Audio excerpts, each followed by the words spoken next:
हरिहंत सिद्ध सूरी उपाध्याय साधु सर्व अर्थ के प्रकाशी मांगे लिखे उपकार।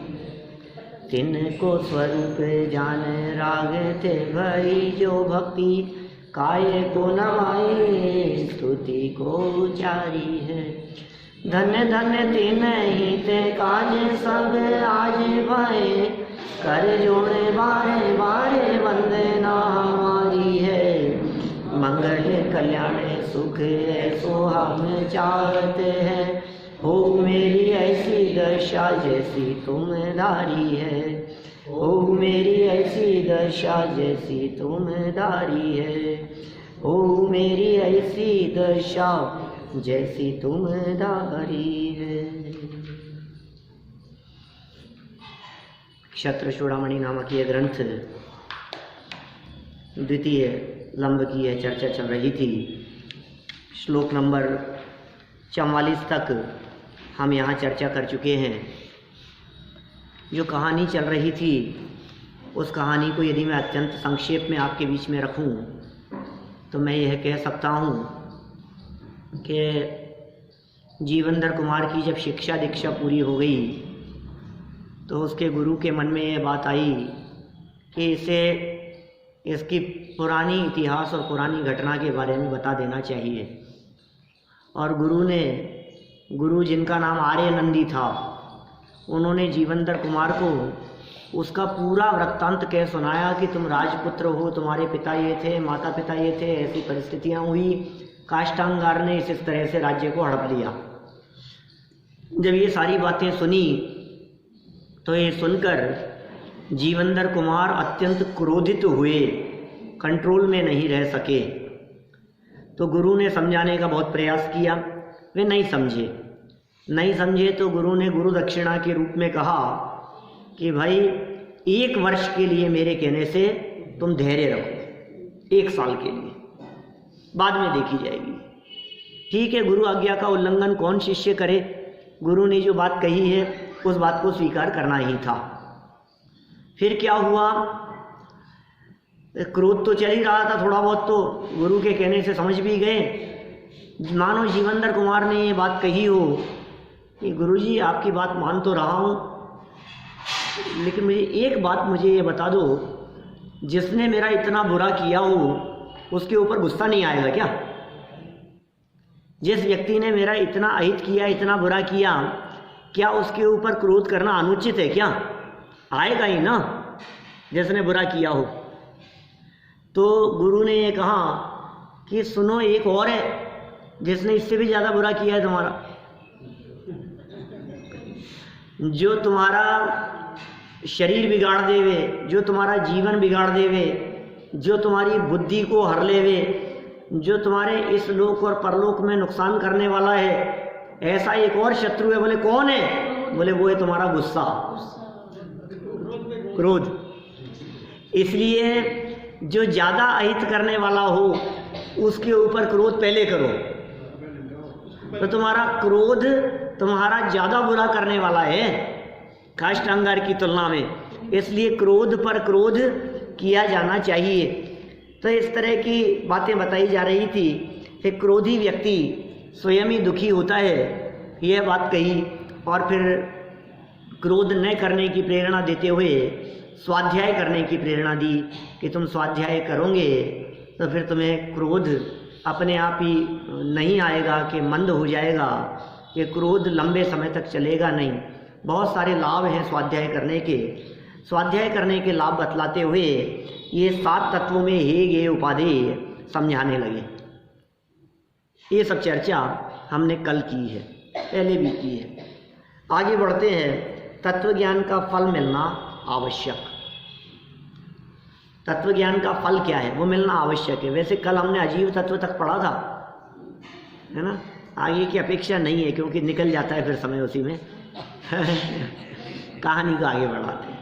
देखो, तत्व ज्ञान का फल मिलना आवश्यक हो, जरूर मिलता है। ऐसा नहीं होता है कि तत्व ज्ञान का फल ना मिले। बहुत से लोगों को ऐसा लगता है इतना शास्त्र पढ़े क्या फल मिला फिर उसका, यही पढ़ करके आए हो क्या अभी?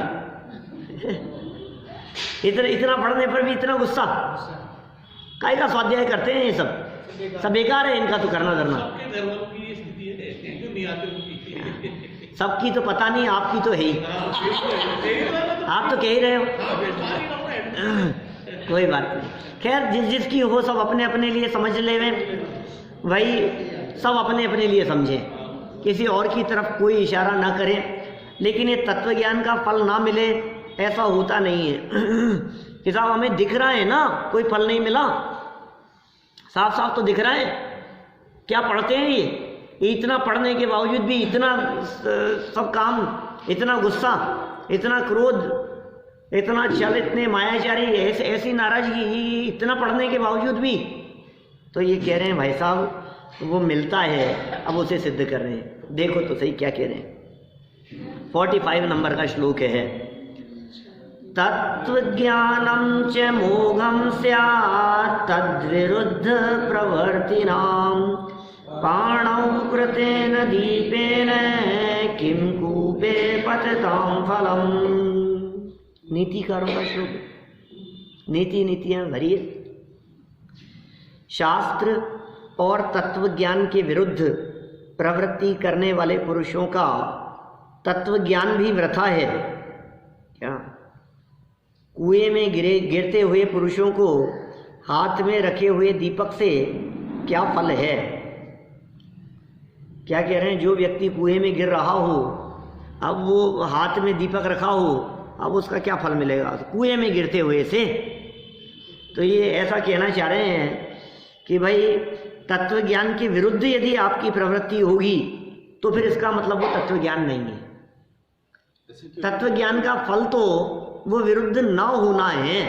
ऐसे क्यों नहीं कहा कि बीज डला है तो फल पेड़ उगेगा ही? वही कह रहे हैं, तत्व ज्ञान का फल तो विरुद्ध नहीं होना ही है, लेकिन यदि कोई व्यक्ति विरुद्ध होता हुआ दिखाई दे रहा है इसका मतलब उसे तत्व ज्ञान है ही नहीं।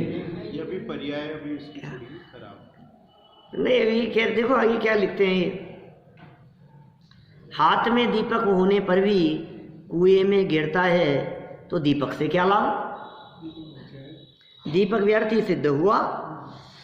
इस मतलब कुएं में गिरने का मतलब ये ऐसा कहना चाह रहे हैं, कोई व्यक्ति हाथ में दीपक लेकर चल रहा था रात के अंधेरे में, अब दीपक लेकर के चल रहा था और उसे कुआं दिखा नहीं और गिर गया, ऐसा पॉइंट समझ में आ रहा है क्या कहना चाह रहे हैं? दीपक का फायदा क्या? ये दीपक लेकर के चल रहा है, दिख जाए। दीपक क्यों लेके चल रहा है? लालटेन क्यों लेके चल रहा है हाथ में? दिख जाए, रास्ता दिख जाए इसके लिए। अब फिर भी गिर गया तो फिर तो दीपक लेकर के चल भी रहा था कि नहीं, तो लाभ क्या हुआ? मतलब क्या निकला उससे? ध्यान ऊपर था तो फिर दीपक काय को हाथ में लिया था? जब तुझे आगे मार्ग नहीं देखना था तो दीपक का क्या प्रयोजन था? देखो हाथ में दीपक होने पर भी कुएं में गिरता है तो दीपक से क्या लाभ? दीपक व्यर्थ ही सिद्ध हुआ। इसी प्रकार तत्व ज्ञान होने पर भी तत्व के विरुद्ध प्रवृत्ति करने वाले पुरुषों का तत्व ज्ञान व्यर्थ ही सिद्ध होगा। विशेषार्थ शास्त्रों के अध्ययन और पूर्व पुण्योदय से जीवादि सप्त तत्व का हेयोपादेय रूप ज्ञान होने पर भी यदि जीवन में अन्याय, अनीति और अवक्ष्य रूप पाप प्रवृत्ति का अभाव नहीं हुआ और मोक्ष मार्ग भी प्रकट नहीं हुआ तो तत्व ज्ञान का होना व्यर्थ ही समझना चाहिए। जीवन में मोक्ष मार्ग प्रकट नहीं हुआ, लाइफ में शांति नहीं है, चैन नहीं है, परेशानी दिख रही है, इतनी आकुलता और टेंशन दिख रही है, तो तुमने हेय उपादेय का सही ज्ञान नहीं किया। यही तो कहेंगे ना, क्या चीज हे थी, क्या चीज गे थी, क्या चीज उपादेय थी, इनका यदि तुमने यथार्थ ज्ञान नहीं किया, यदि सही समझ तुम्हारी इन बातों के संबंध में नहीं हुई तो फिर अच्छा खूब पढ़े और खूब पढ़ने के बाद भी आप जवाब नहीं दे सके, उत्तर नहीं लिख सके, तो फिर क्या क्या पढ़े फिर आप? यही तो कहेंगे ना, बहुत पढ़े हम, बहुत मेहनत की लेकिन नंबर अच्छे नहीं ला सके, तो फिर इसका मतलब तुम पढ़े ही नहीं, यही कहेंगे। खूब पढ़ने का फल तो अच्छे नंबर आना है, रिजल्ट अच्छा आना है। आप कहो मेहनत तो बहुत करते हैं लेकिन रिजल्ट अच्छा नहीं आता, ऐसा कभी नहीं होता। मेहनत करने वालों का रिजल्ट अच्छा ही आता है। हाँ, प्रयास ही खोटा करे वो बात अलग है। अभी इधर उधर के काम करके समझे कि बहुत मेहनत की है, सो तो सच्ची मेहनत है नहीं। एग्जाम की तैयारी हो गई, यदि इस प्रश्न के जवाब में वो बालक कहे कि हाँ हो गई, और क्या तैयारी हुई, तो ये कहे अच्छे से सारे मैंने कपड़े वगैरह धुल करके प्रेस हो गए, जूतों के पॉलिश करके तैयार कर ली, सारा ड्राइंग बॉक्स सेट कर लिया, उसके सारे पेंसिल वगैरह शार्प करके रख ली मैंने, पेन चेक कर लिए, पूरी तैयारी कर ली मैंने परीक्षा की, स्केल रख ली और जो जो होना था पूरी तैयारी है परीक्षा की। अरे भाई, ये तैयारी वास्तविक तैयारी नहीं है, यह अन्यथा तैयारी है, ये विपरीत तैयारी है। तो तू समझ ये रहा है कि मैं बहुत ज्ञानी हो गया, बहुत तत्व ज्ञान कर लिया, इसका नाम ज्ञान नहीं है, व्यर्थ ही समझना चाहिए। ज्ञान होगा तो शांति जीवन में आएगी। देखो, तत्व ज्ञान के अनुसार ही प्रवृत्ति योग्य, तत्व ज्ञान के अनुसार ही प्रवृत्ति करना योग्य है। तत्व ज्ञानानुकूलम तदनुष्ठातुं त्वमर्हसि, मुषितं धीधनं न स्याद्यथा मोहादिदस्युभिः। तुम तत्व ज्ञान के अनुकूल प्रवृत्ति करने के लिए योग्य हो। ये भी नीतिकारों का श्लोक है। इसलिए तुम ऐसा करो जिससे मोहादिक लुटेरों से तुम्हारा बुद्धि रूपी धन चुराया नहीं जाए। क्या कहा? तुम सावधानी बरतो। यदि सावधानी नहीं बरतोगे तो ये जो लुटेरे हैं ना, मोह रूपी, ये तुम्हारा बुद्धि रूपी धन को हर लेंगे। वो भूधरदास जी की जो लाइनें हैं वो लगता है यहीं से ली गई है, अभ्यासी थे गए। कौन सी? भव विकट वन में कर्म बैरी, ज्ञान धन मेरो हरि। धन हरने की बात कर रहे हैं। बुद्धि रूपी धन, ज्ञान रूपी धन कौन हर लेता है? ये मोहादि लुटेरे, ये कर्म रूपी लुटेरे। मोह नींद के जोर जगवासी घूमे सदा, कर्म चोर चाहूं और सर्वस लूटे सुध नहीं। सुध नहीं है, होश नहीं है, सब कुछ लूट लिया जाता है। लूट रहे हैं कौन? क्यों? मोह रूपी नींद के जोर से तेरी बुद्धि बेहोश हो गई है, तुझे होश नहीं है, तो सावधान नहीं है। इसलिए कहते हैं तत्व ज्ञान के अवलंबन से सावधान रहे, जागृत रहे। यदि तू जागृत रहेगा तो कर्म रूपी चोर, कर्म रूपी लुटेरे तेरे घर में नहीं घुस पाएंगे। घर कौन सा है? अपना आत्म तत्व, अपना चित्त, अंतरंग। अंतरंग में मोहादि लुटेरों ने क्यों प्रवेश किया? तत्व ज्ञान की कमी और मोह और क्रोधादि का प्रवेश। ज्ञान जागा और क्रोध भागा। क्या? और ज्ञान मंद पड़ा और क्रोध, कषाय, मिथ्यात्व, मोह यह हावी हो गया। क्या? कब तक रहता है? बोलो, आपका गुस्सा कब तक रहता है? आपका क्रोध कब तक टिका रहता है? आपकी नाराजगी, एकदम बिगड़ गए आप, ये कितने समय तक रहता है? हावी हो रहा है वो गुस्सा आपके ऊपर। तो कहा अंदर में ज्ञान का दीपक जलाओ, तो ये जो मोह का अंधकार और क्रोध का अंधकार जो छाया था, ये स्वयं विलय को प्राप्त हो जाएगा, ये नष्ट हो जाएगा। ज्ञान जागेगा तो क्रोध भागेगा। ऐसा हो ही नहीं सकता कि आप वस्तु स्वरूप का विचार करें, आप कर्म के उदय का विचार करें, आप क्रमबद्ध का विचार करें, आप वस्तु के स्वतंत्र परिणमन का विचार करें, आप चार अभाव का विचार करें, आप निमित्त उपादान का विचार करें, हैं? ये परद्रव्य तो निमित्त मात्र है। द्रव्यों की स्वतंत्रता का विचार करें, द्रव्य गुण पर्याय का विचार करें, उत्पाद वैद्रुवता का विचार करें। ये इन बात कितने अनगिनती बातें हैं भाई साहब, क्या बताएं आपको। संवर भावना का चिंतन करो, चाहे आश्रव भावना का चिंतन करो, चाहे 12 भावनाओं में किसी का भावना का चिंतन करो, वस्तु स्वरूप विचार जैसे ही चित्त में आ गया, अब क्रोध नहीं रहेगा। अब आपका मन ये करे यार क्या गुस्सा करूं, अब ठीक है कोई बात, जो हो गया छोड़ो, जाने दो। वे डांट लिए, पहले गुस्सा कर लिए, फिर गुस्सा करने के बाद क्या किया आपने, अब वो गुस्सा चलता रहता है। ये तत्व ज्ञान नहीं प्रकट होता है तो वो क्रोध चलता रहता है, वो कॉन्स्टेंटली चलता रहेगा। 1 घंटा निकल गया, 2 घंटे, नहीं मैं तो नहीं सुधरूंगा, मैं तो देख लूंगा उसको, मैं क्यों माफी मांगू, मैं क्यों किया, गलती की है उसने, भुगतने दो उसको। अब ये चलता रहता दिमाग में। अब कहा सुनो, तत्व ज्ञान जागा तो तुरंत क्या कहता है, अब ठीक है यार, हो गया सो गया, छोड़ो कोई बात नहीं, जाने दो। अब ये कौन चला रहा है, ये तत्व ज्ञान, ये तुरंत शांति दिला देता है। ज्ञान का फल शांति है, तत्व ज्ञान का फल सहजता है। ये भी बात यहाँ लागू होती है कि आप ऐसा समझें कि इतना शास्त्र स्वाध्याय करके भी इतना गुस्सा, बात यह नहीं है कितना गुस्सा किया, बात यह है वो गुस्सा चला कितनी देर। बोलो, पहले हमें गुस्सा आता था तो कई कई दिन तक चलता था, और अब हमें गुस्सा आता भी है तो अंतर्मुख से ज़्यादा नहीं चलता। बोलो ये क्या हुआ, ये इस परिवर्तन का फल क्या है, ये किसका फल है ये बताओ। ये तत्व ज्ञान का फल है, ये स्वाध्याय का फल है। गुस्से आ जाए, अब आ ही गया, आप क्या रोक लोगे। एकदम परिस्थिति देख करके आपको गुस्सा आ गया, एकदम बात सुन करके आपने पलट करके जवाब दे दिया, लेकिन अब उसको चलाया कितनी देर, उसको खींचा कितनी देर, कब तक खींच रहे हो आप उसको। जितना तत्व ज्ञान है वो उतना जल्दी धुलेगा, वो उतना जल्दी मिटेगा, ये फल है इसका।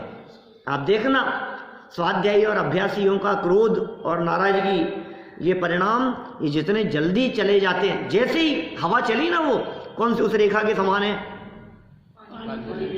पानी की तो मुनिराजों की बात है भाई,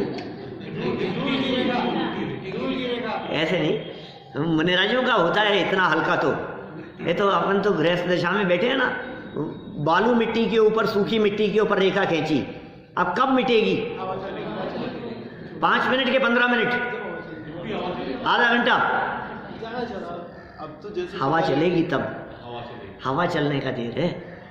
जैसे पता लगा रही है तो आंसू कर रहा हूँ मैं, ये तो काम, वही तो कह रहा हूं, जैसे ही पता लगा, इसका मतलब तत्व ज्ञान की हवा चली। क्या पता चला का मतलब, पता तो है अंदर में, लेकिन वो उपयोगात्मक दशा में आए, प्रकट ज्ञान पर्याय में विकल्पात्मक दशा में वो ख्याल आए, वो बात, ये जनवाणी की बात। अभी जाने के बाद में किया आपने घर पर जाकर के गुस्सा, आपने गुस्सा किया एकदम कि आप घर पहुंचे और सामने, ये कोई टाइम है आपके आने का, ऐसा सामने से जवाब दिया, आपको भी गुस्सा आ गया पलट करके, क्या है, क्या काम था यहाँ पे मेरे बिना कौन सा काम अटक रहा था आपने जो गुस्सा किया, फिर जैसे ही आपने गुस्सा किया, अब बोलचाल बंद क्या, अब क्या होगा, अब क्या होगा बताओ। अब आप 2-5 मिनट बाद, अब गुस्सा तो चल रहा है, 5 मिनट बाद, 10 मिनट बाद आपको याद आया कि अरे सुनो, ये जो क्रोध कर रहा हूं मैं, ये क्रोध ज्यादा नुकसान करने वाला है मेरा, यही तो पढ़ करके आया था अभी क्या। तो फिर आप क्या कहते हैं, चलो कोई बात नहीं, अब जो हो गया जो हो गया, चलो खाना डालो छोड़ो उसको। अब ये जो छोड़ो उसको, ये बात कब आई दिमाग में, देखो यदि ये नहीं आए तो बिना खाना खाए चल दोगे क्या, नहीं खाना मेरे को खाना क्या, चल रही है दुकान पर, चल दी है ऑफिस जॉब पे, नहीं करना मेरे को, उठ के चल दिया। अब कब तक चलेगा ये, फिर जैसे ही आपको ध्यान है, अरे यार अभी क्या है, अब कौन क्या करे, अब ठीक है कोई बात नहीं, अभी आखिर लेट तो मैं हुआ ही था ना रूटीन से तो लेट था ही ना, मैं आज बातें करने के लिए खड़ा हो गया था नीचे ज़्यादा, इसलिए टाइम वास्तव में ज़्यादा हो ही गया था। अब कोई बात नहीं, अब ये कोई बात नहीं, ये बात कब आएगी, ये तत्व ज्ञान का फल है, ये बता रहे हैं। माने जैसे ही बात आपके दिमाग में, मोह आदि चोर ये बुद्धि रूपी धन को लूट लेंगे, इसलिए तत्व ज्ञान के अनुसार प्रवृत्ति योग्य है। ज्ञान के अनुसार प्रवृत्ति करो, तत्व ज्ञान को अपने हृदय में, अपनी बुद्धि में प्रमुख रखो, ऊर्ध्व रखो।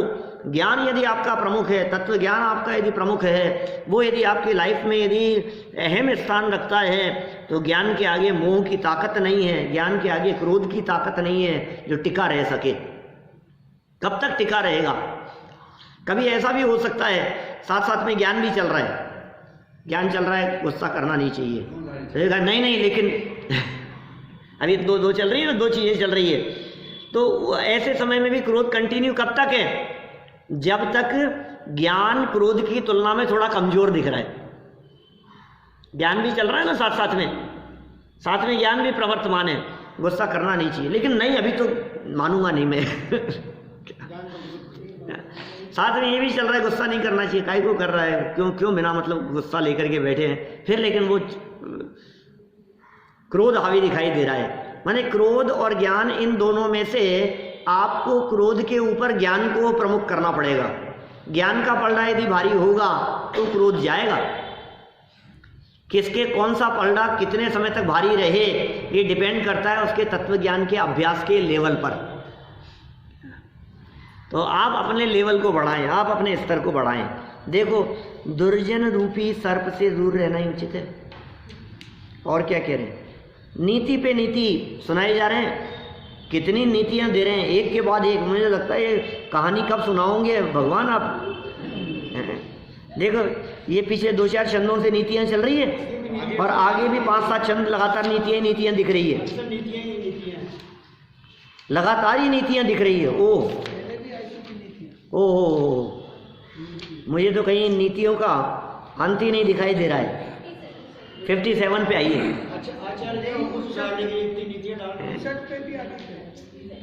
57 पे आइए, 57 पे। अभी तो 47 वर्ष शुरू कर रहे हैं अपन। कोई बात नहीं, अभी 10-12 श्लोक और है नीतियों के। सुनो जरा, नीति मतलब समझ गए आप क्या?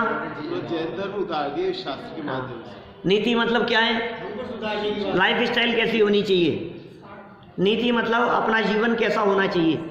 नीति का मतलब ये है कि इसका धर्म ध्यान से कोई मतलब नहीं है। नीति का मतलब ये है कि हिंदू हो चाहे मुसलमान हो, सबके ऊपर लागू हो, वो बात है, उसका नाम है नीति। आस पड़ोस वालों पर, दुकान पर, बिजनेस पर, व्यापार पर, घर गृहस्थी पर, सब जगह पर ये बातें लागू हो, उसका नाम है नीति। नैतिक जीवन जीने के लिए सावधान रहो। किससे? दुर्जनों से। कौन है दुर्जन रूपी सांप? देखो, स्त्री मुखेन कृत द्वारान स्वपथो सुख मानसान दुर्जनाहिं जहि त्वं तेहि सर्व शाखलः।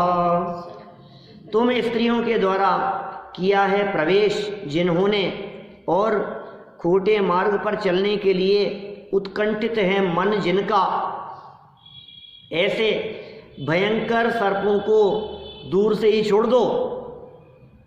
क्या? निश्चय से वे दुर्जन पुरुष सब लोगों को दुख देने वाले होते हैं। क्या क्या कह रहे हैं? देखो, जो स्त्री के माध्यम से कुपथ में प्रवेश कराने वाले हैं, स्त्रियों के माध्यम से, पत्नी ने ऐसा कह दिया, उसने ऐसा कह दिया है, किसी स्त्री के कहने में आकर खोटे मार्ग पे प्रवर्तन करने वाले हैं। स्वयं कुपथ पर चलने चलाने में उत्कंठित मन वाले हैं, मन बना रखा है जिन्होंने। देखो, दशरथ ने कैकेयी के चक्कर में, हाँ दे रहे हैं ना, तो पर स्त्री हो चाहे स्व स्त्री हो, जहाँ खोटे मार्ग पर ले जाने वाली हो। कषाय में डाला नीचे विशेषार्थ में इन्होंने परस्त्री का लोभ दिखा करके बात कही है। कषाय में डाला है तो शस्त्री भी ठीक नहीं है। हाँ, कषाय में यदि उलझाए तो वो भी ठीक नहीं है, फंसाए तो। ऐसे दुर्जन रूपी सर्पों को तुम छोड़ दो, क्योंकि वे दुष्ट सब लोगों का सर्वनाश करने वाले होते हैं। गुरु आर्यनंदी, विशेषार्थ में कह रहे हैं, गुरु आर्यनंदी जीवनधर कुमार को भावी राजा जानकर उन्हें विशेष हितोपदेश दे रहे हैं। पर स्त्री का लोभ दिखाकर अथवा येन केन प्रकारेण अपना ही स्वार्थ सिद्ध करने की प्रवृत्ति वाले लोगों को तुम दुर्जन जानो। माने ऐसे लोग दुनिया में कई मिलेंगे जो तुम्हारे को कहीं भी स्वार्थ सिद्ध कराने, लोभ में फंसाएंगे और स्वार्थ सिद्ध कराने में तुम्हें फंसाने का प्रयास करेंगे। दुर्जन जानो और उनका समागम नहीं करना चाहिए। सावधान रहो उनसे, उनके प्रति राग, उनके प्रति अपनापन, उनके बीच में उठना बैठना, वो जितना दूर हो उतना अच्छा है। दुर्जन का समागम अहितकारी, दुर्जन की कृपा बुरी। हाँ, सही बात है। देखो, स्पष्टा नाम ही भिर्नश्येत गात्रम खल जनेन तु वंश वैभव वेदुष्ये क्षांति कीर्त्यादिकम क्षणात्। ओह, क्या कह रहे हैं देखो, सर्पों से डसे हुए पुरुषों का केवल शरीर ही नष्ट होता है। सर्प ने यदि डस लिया है तो शरीर ही नष्ट होता है, किंतु दुर्जन पुरुषों का संबंध करने वाले पुरुषों के कुल नष्ट हो जाते हैं, संपत्ति नष्ट हो जाती है, पांडित्य माने विद्वत्ता, ज्ञान, समझदारी सब नष्ट हो जाती है। क्षमा और कीर्ति, कीर्ति आदि के गुण, यश, प्रतिष्ठा, मान, सम्मान सब कुछ उसी क्षण नष्ट हो जाते। ऐसे क्यों नहीं लिखा कि सर्प डसता तो एक ही जीवन समाप्त होता है? हाँ, ये भी लिखा है, से अनंत ये भी लिखा है, यहाँ नहीं लिखा। अन्य स्थानों पर, अनेक स्थानों पर लिखे गए हैं इस तरह के वाक्य भी। नहीं, समय सार की गाथाओं में नहीं है, ये उन्होंने लिखा है 5वें अध्याय में है, वैराग्य भावना में भी है। ये 5वें अध्याय में टोडरमल जी ने कोटेशन दिया उनका क्या नाम है अपने भागचंद जी शाहजेड़ का। भागचंद जी शाहजेड़ ने जो ग्रंथ लिखा है ना, उपदेश सिद्धांत रत्नमाला, क्या वो उपदेश सिद्धांत रत्नमाला बहुत ही सुंदर है। क्या मूल में श्रीमाली थे, दिगंबर जैन नहीं थे। बाद में इन्होंने जो जैन धर्म को अपनाया और सिद्धांतों को बारीकी से समझा, फिर उसके पश्चात उन्होंने जिन छंदों की रचना की वो उपदेश सिद्धांत रत्नमाला के नाम से उपलब्ध है। लगभग वही 250 साल पुरानी घटना है, 300-400 साल पुरानी, 400 साल पहले हुए होंगे शायद, क्योंकि उसका कोटेशन दिया टोडरमल जी साहब ने। और उसमें लिखा, ये जो कुगुरु रूपी सर्पों की चर्चा की, वहाँ कुगुरु हैं और कुधर्म रूप हैं या खोटे मार्ग पर ले जाने वाले हैं, वे ऐसे सर्पों के समान हैं कि जगत में सर्प डसेगा तो एक ही जीवन को हरेगा, लेकिन कुगुरु रूपी सर्प ने यदि तेरे को डसा है तो एक भव नहीं, जन्म जन्मांतर बर्बाद होंगे। गलत रास्ते पर यदि तू चल गया है तो, गलत मार्ग पर यदि तू चल गया है तो, ऐसे बहुत इस तरह की सावधानी रखने की बातें हैं। तो कुल चला जाएगा, संपत्ति चली जाएगी, पांडित्य चला जाएगा, क्षमा, कीर्ति आदि गुण नष्ट हो जाए, क्षण में नष्ट हो जाते हैं ये सब। देखिए सरल अर्थ ही है, कोई विशेष अर्थ नहीं लिखा। सर्प से डसे हुए पुरुषों के केवल जड़ शरीर ही का नाश होता है। सांप ने डसा तो जड़ शरीर का नाश होता है, किंतु दुर्जनों का समागम करने वाले पुरुषों का वंश, वैभव, पांडित्य। अब इसका विस्तार करते रहो, उसमें एक एक पॉइंट दे दिया, खूब विस्तार करो इसका। आप दुर्जनों की संगत, दुर्जन का मतलब जिनकी संगति अच्छी नहीं है, जो कषाई लोग दिखाई दे रहे हैं, जो पापी लोग दिख, वो सब दुर्जन है। जिन्हें जगत में अच्छा नहीं माना जाता है, जो जन हैं वे दुर्जन हैं।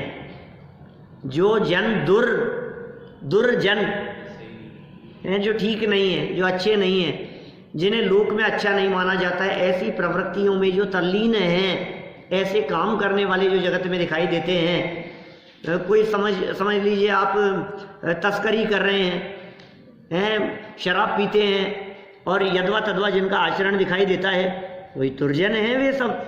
तो तुम उनके साथ में उठोगे बैठोगे तो ये समझा जाएगा कि तुम भी पीते होंगे। जिनको तत्व ज्ञान की खबर नहीं है वो भी दुर्जन है। हाँ, ये भी दुर्जन ही है। देखिए, तो ऐसे पुरुषों का क्या होगा? वंश कुल ही खत्म हो गया। क्यों खत्म हो गया? कि दुर्जनों की समागम में रह करके स्वयं दुर्जन हो जाएगा, और स्वयं दुर्जन हो गया तो अपने बच्चों को क्या संस्कार देगा?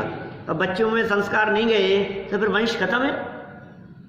ये वंश खत्म हो गया, वैभव खत्म हो जाता है, क्योंकि खोटे मार्गों में व्यसनों में उलझ गया। जुआ खेलना, शराब पीना, ये ऐसे खोटी प्रवृत्तियों में जो लग गया है, अब ये वैभव उसका कितने दिन रहेगा? खत्म हो जाएगा, ज़्यादा टिकेगी नहीं संपत्ति। पांडित्य, बुद्धि खत्म हो गई, शांति नहीं रहेगी, घर गृहस्थी में भी शांति नहीं रह सकती, चित्त में भी शांति नहीं रहेगी। और कीर्ति तो वैसे यश, प्रतिष्ठा, मान सम्मान सब खत्म हो जाता है। सर्व गुणों का नाश कितना टाइम लगता है? क्षण भर में ही हो जाता है इनका नाश। दूसरों को दुर्जन बनाना सरल, क्या कह रहे हैं ये नीतिकार? दूसरों को दुर्जन बनाना सरल। देखिए, कलह कुर्यात् कलम लोकम अन्यमन्यो न कंचन नैशक्यम पदार्थानां भावनम च विनाशवत्। फिर नीति क्या कह रहे हैं? दुर्जन पुरुष लोक को दुर्जन बना देते हैं उनके, क्योंकि वो खुद समागम का निषेध क्यों किया ऊपर कि नहीं साहब हम ऐसे नहीं हैं। क्या कहता है व्यक्ति? हम ऐसे नहीं हैं, नहीं हमारा बच्चा ऐसा नहीं है, नहीं हमारी लड़की ऐसी नहीं है, नहीं हमारे भाई साहब ऐसे नहीं है, हमारे दोस्त ऐसे नहीं है। कैसे नहीं है? हम जानते हैं ये कहीं भी उठे बैठे या किसी के पास भी जाए, ये गलत रास्ते पर नहीं जाएगा। हमें विश्वास है इस बात का, क्या बहुत विश्वास होता है लोगों को, सबको ही होता है, अपने अपने बच्चों पर, अपने परिवार वालों। हमें मालूम है ना ये कभी गलत काम नहीं करेगा। क्या अच्छा, तो छोड़ दो, यदवा तदवा करने दो, किसी के साथ में उठने बैठने दो। सुनो क्या कह रहे हैं, ये संगति सज्जन को दुर्जन बना देती है। ये बहुत इंपॉर्टेंट चीज है, आपको कल्पना भी नहीं है। आप अपने बच्चों के साथ में दीपेश जी कितना समय बिताते हैं और वे अपना समय किनके साथ में बिताते हैं आपको पता ही नहीं है। आपके साथ में कितनी देर बैठते हैं? आधा घंटा, 1 घंटा, 24 घंटे में से बाकी उनका साथी कौन है? बाकी वो किन लोगों के बीच में उठते बैठते हैं, किन की संगति में रहते हैं?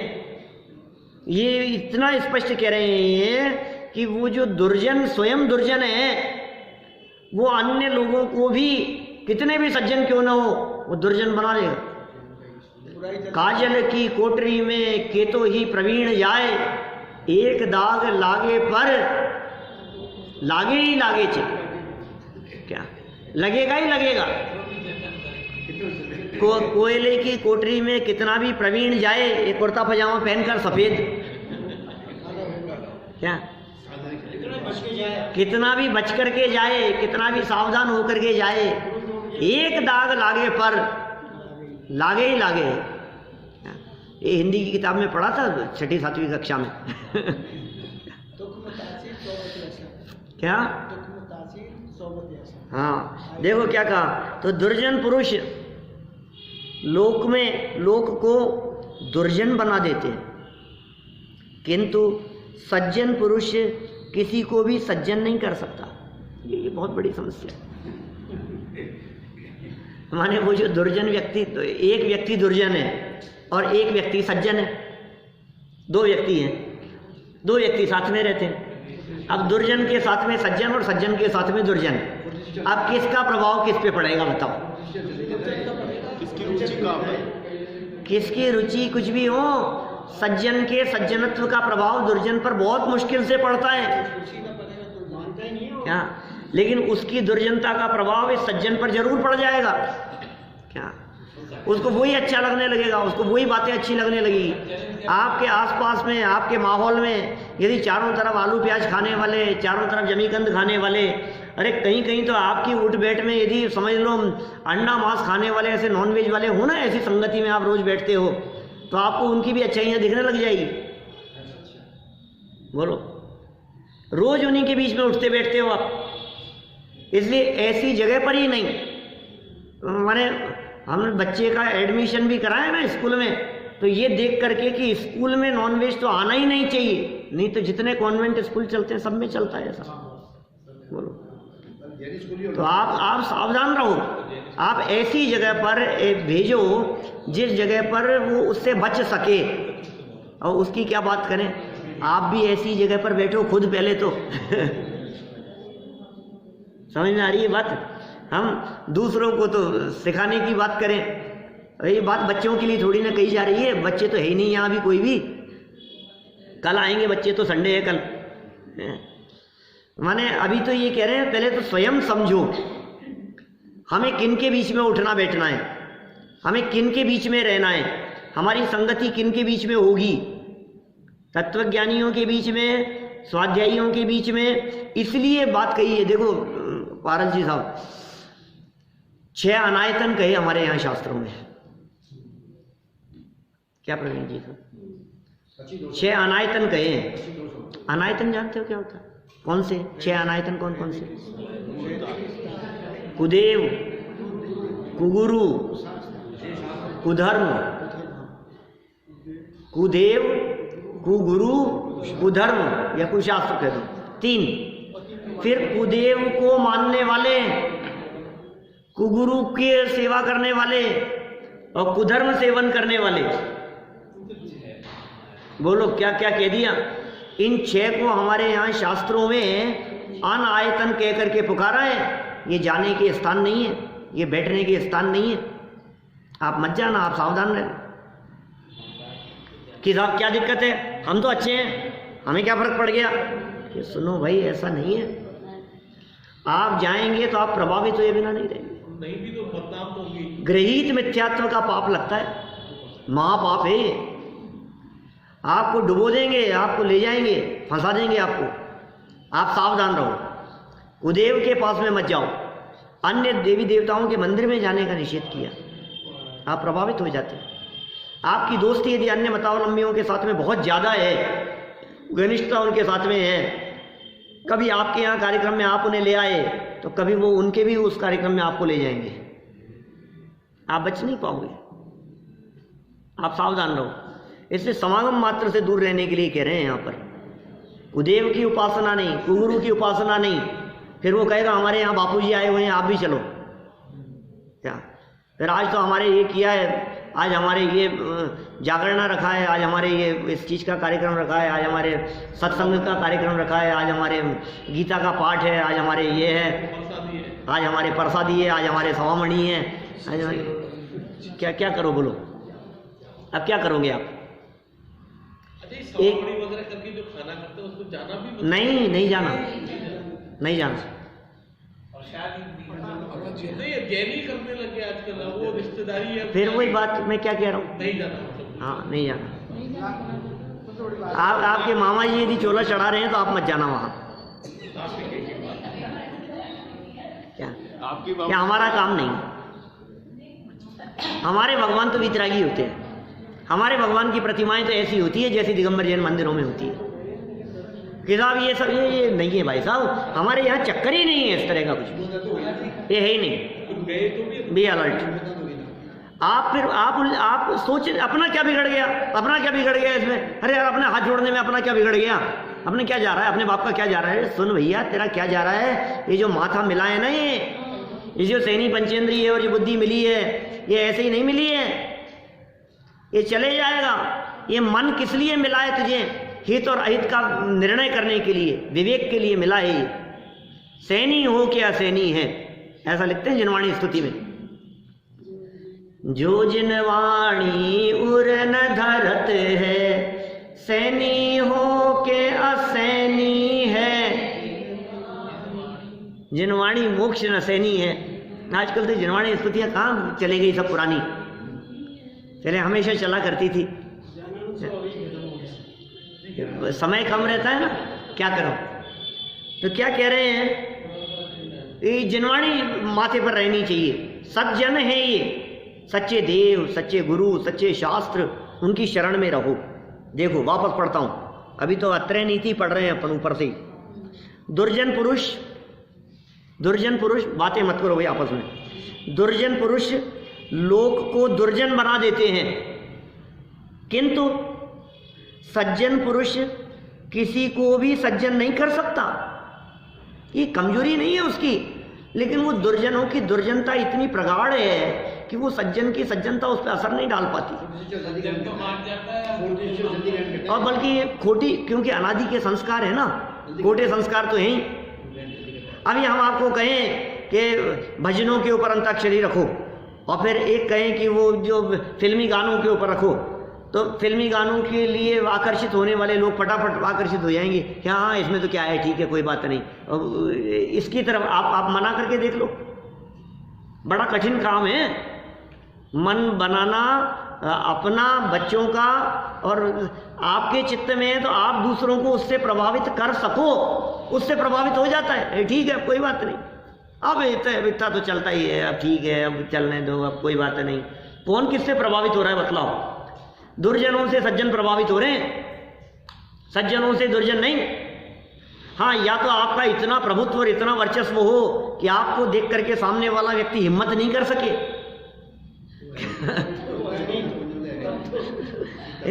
इतना हो, बहुत चक्कर है भाई। देखो क्या कह रहे हैं, निश्चय से पदार्थों के विनाश की तरह उनका उत्पन्न करना शक्य नहीं है। किनका उत्पन्न करना?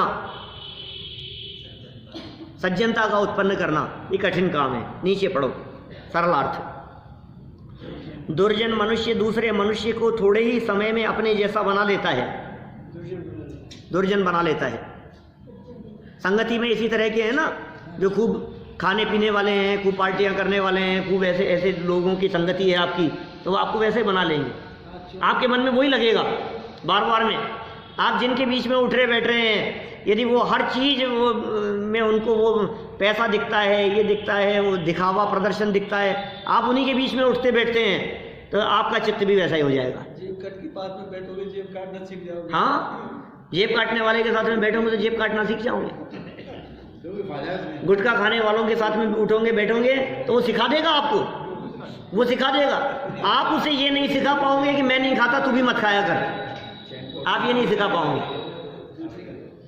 किंतु सज्जन मनुष्य दूसरे मनुष्य को तत्काल सज्जन नहीं बना पाता है, क्योंकि पदार्थों के विनाश के समान उनका उत्पन्न करना सरल नहीं। विनाश करना तो सरल है, उत्पन्न करना सरल नहीं है। ये मोबाइल रखा है, इसको तोड़ देना तो आसान है, जोड़ना आसान नहीं है। कपड़ा है, उसे फाड़ देना आसान है, सिलना आसान नहीं है। पत्थर है, कोई पीस है कांच का, तोड़ देना आसान है, जोड़ना आसान नहीं है। किसी भी चीज़ के संबंध में समझ लो आप, रिश्ते हैं, रिलेशन है, आपस में जो भी संबंध है, पारिवारिक संबंध है, तोड़ देना आसान है, जोड़ना बड़ा मुश्किल काम है। कोई भी चीज़ की बात कर लो दुनिया में, ये घड़ी है, ये गिर गई, ये टूट गई, संभालो भाई साहब, सावधान रखो गिर नहीं जाए। आपका मोबाइल गिरा और टूटा, अब क्या करें कि नहीं अरे बदल जाएगा, नहीं इसकी अरे कितना भी कर लो, अब वो बात नहीं रही। इसलिए सावधान रहो। विशेष अर्थ पढ़ो, पूरा करते हैं। देखो, बने बनाए चित्र मूर्ति, मैंने पहले दे दिया उदाहरण, नीचे लिख दिया है, बने बनाए चित्र बिगाड़ना है। अब चित्र बनाया था आपने, लकीटें कर दिए उसके ऊपर, बहुत आसान है। अभी बिगाड़ देता हूँ इसको, बिगाड़ दे, कलर ढूंढ दे इसके ऊपर, बिगड़ जाएगा। अब लेकिन साफ कर, अब कैसे होगा? अब उसके ऊपर कलर ढूंढ दिया गया, अब साफ कैसे होगा? अब नहीं हो सकता साफ। मूर्ति, मकान आदि को नष्ट करना सरल है, बनाने में बरसों लग जाते हैं। मकान बनाया आपने, 2 साल हो गए, सब मकान का काम चल रहा है और तोड़ना है, क्या करना है बोलो? ये चलाया बरामदे खाली करा दिए मंजीत सिंह ने। बोलो कैसा कैसा काम, कितने वर्षों लग गए बनाने में। धीरे धीरे बढ़ाता है व्यक्ति, आसानी से नहीं बनता है। तोड़ने में क्या है, सरल है। किंतु नया चित्र, मूर्ति, मकान आदि बनाना सरल नहीं है, अत्यंत कठिन है। विघातक कार्य करना सरल है और विघातक कार्य करना, विधायक कार्य करना कठिन है। विघातक और विधायक, अनादिकाल से अज्ञान के कारण राग भाव सरल लगता है और वीतराग भाव, धर्म भाव कठिन लगता है। अभी राग रंग की बातें करो तो लोगों को समझाना सिखाना बहुत सरल लगता है। अभी नाच गान की बातें करो तो भीड़ इकट्ठी करना आसान है, लेकिन तत्वज्ञान की बारीक बातें करो तो एक एक व्यक्ति को जोड़ना कठिन काम है। अभी भोजन का निमंत्रण दो ना आप, तो 1000-1500 लोगों का भोजन हो जाता है आराम से। शादी विवाह आदि में सबको निमंत्रण देके बुलाते ही हो ना। हम कहते हैं एक बार शादी के निमंत्रण जैसे सबको निमंत्रण दो कि प्रवचन सुनने के लिए आओ, है? बोलो कितना कठिन काम है। एक बार जितने रिश्तेदार हैं, सारे रिश्तेदारों को हमने कॉल किया कि सवेरे 9 बजे यहाँ बड़े मंदिर में आज का निमंत्रण है, हमारी तरफ से आपको आना है। बोलो कल संडे है, देखिए निमंत्रण देकर के देखना, 15 लोगों को निमंत्रण देकर के देखना कितने आते हैं। और फिर नहीं आए तो फिर उनको कहना कि अब शाम को खाना खाने के लिए आना है। फिर कितने आएंगे? हाँ, आपने विधान अनुष्ठान रखा, प्रवचन रखा, उसके बाद में खाना रखा, तो खाने के टाइम पे आ जाएंगे। ये ऐसा ही है भाई साहब, ये वीतराग भाव धर्म में लगाना बहुत कठिन काम है। इसलिए सज्जनों का समागम तथा सम्मान करना उचित है। यह बात आगे कल हम बढ़ाएंगे। अपना जीवन दुर्जनों से बचकर और सज्जनों के समागम में बीते, इसी भावना से बात।